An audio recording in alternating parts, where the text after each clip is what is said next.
Imagine receber uma ligação de alguém na sua casa dizendo que o seu cachorro foi atropelado ou que encontrou seu gato após uma queda, desorientado, sem conseguir ficar em pé. O coração dispara, a mente corre e uma pergunta imediatamente: será que ele vai sobreviver? Mas existe uma segunda pergunta que vai mais ainda além. O cérebro dele sofreu alguma lesão? Hoje eu quero lhe explicar como o traumatismo craniano afeta cães e gatos e quais os sinais que merecem atenção imediata e por que alguns pacientes conseguem se recuperar de situações que inicialmente pareciam sem esperança. Olá, eu sou a doutora Michele Rolim, médica veterinária com atuação em neurologia veterinária, e esse vídeo vamos falar sobre uma das doenças neurológicas emergenciais mais importantes, que é o traumatismo craniano. O traumatismo craniano acontece quando uma força externa atinge esse crânio e provoca as lesões no cérebro, tanto nas suas estruturas externas como nas estruturas internas. As causas mais comuns do traumatismo craniano incluem o atropelamento, quedas, acidentes domésticos, mordeduras e colisões. Mas o que muitas pessoas não sabem é que nem sempre conseguimos avaliar a gravidade apenas olhando para o animal. Às vezes existe apenas um ferimento externo e em outras situações não existe nenhuma lesão visível. E mesmo assim o cérebro está sofrendo com a lesão. Quando ocorre o impacto, podem ter contusões cerebrais, hemorragias, edemas e aumento da pressão intracraniana.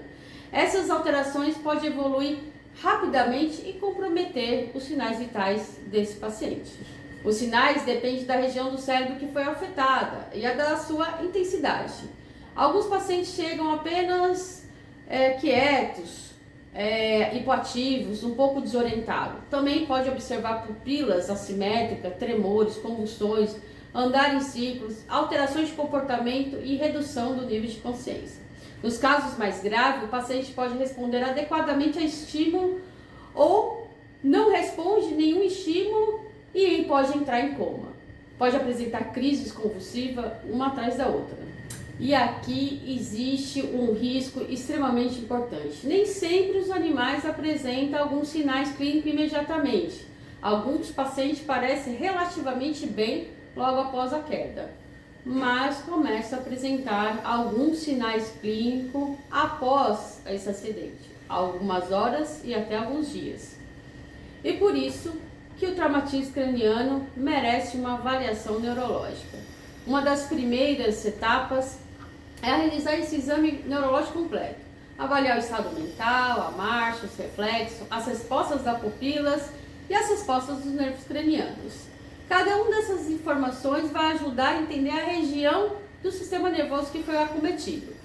Dependendo do quadro, a tomografia e a ressonância magnética vai identificar com fraturas, hemorragias e lesões no cérebro, no encéfalo em si.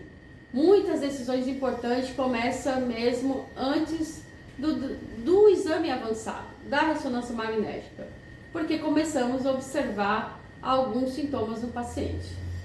Recentemente recebemos um paciente aqui vítima de traumatismo craniano. Ele estava extremamente prostrado e sua família muito preocupada. Nos primeiros momentos, a prioridade foi estabilizar esse paciente, manter cuidadosamente sua evolução clínica e a sua evolução neurológica. Nas primeiras horas, cada pequena resposta era observada, um movimento de cabeça, uma resposta visual, uma tentativa de interação, porque a neurologia, pequenas mudanças podem apresentar grandes avanços. Com suporte adequado, acompanhamento contínuo, o paciente começou a demonstrar sinais progressivos da recuperação. Primeiro ficou mais alerta, depois passou a responder melhor ao ambiente e gradualmente retornou funções que pareciam comprometidas. Para a família, cada pequena evolução era uma enorme vitória. E o que determina o prognóstico do traumatismo crânioencefálico? É uma das perguntas mais difíceis de responder. O prognóstico depende de vários fatores: a intensidade do trauma, a região que ela foi afetada, se tem a presença de hemorragia, o nível de consciência inicial, o tamanho do comprometimento cerebral, principalmente a velocidade em que o paciente recebeu o primeiro atendimento. Mas existe algo que eu aprendi ao longo dos anos. Nem sempre o estado inicial define o resultado final. Alguns pacientes nos surpreendem. O cérebro possui uma capacidade impressionante de adaptação e de recuperação. Por isso, cada caso precisa ser avaliado individualmente. Quando falamos em traumatismos cranianos, muitas pessoas olham apenas para ferimentos externos. Mas a verdadeira preocupação muitas vezes está escondida dentro do crânio. O cérebro nem tem como pedir ajuda diretamente. Ele fala através de sinais neurológicos, através da mudança de comportamento, da dificuldade para andar, da perda de equilíbrio, das alterações de consciência. E quanto mais cedo conseguimos interpretar esses sinais, maiores costuma ser a oportunidade de uma intervenção com sucesso. E deixo uma dica importante para vocês. Animais que acessam a rua com frequência podem sofrer atropelamento e ter um traumatismo craniano. Em casa, os filhotes acabam caindo de camas muito altas e acabam tendo um traumatismo craniano. Os filhotes não devem ser mantidos em cima da cama, porque tem risco de queda.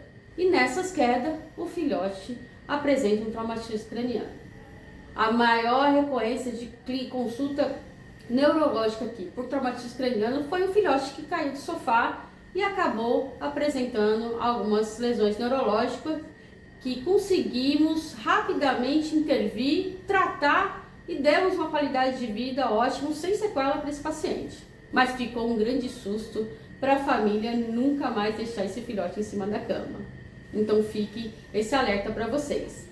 Então, se seu gato ou seu cão sofreram uma queda da cama, cair ou for atropelado, cair de um sofá de uma altura maior, procure uma avaliação neurológica, porque algumas lesões importantes não são visíveis externamente. Na neurologia veterinária, cada minuto faz toda a diferença. Entender o cérebro e pode mudar a história desse paciente. Você gostou desse vídeo? Então curte, comente, ative o sininho. Se inscreva no nosso canal e coloque aqui nos comentários as dúvidas que você tem. Ele pode ser tema de um próximo vídeo. Até a próxima!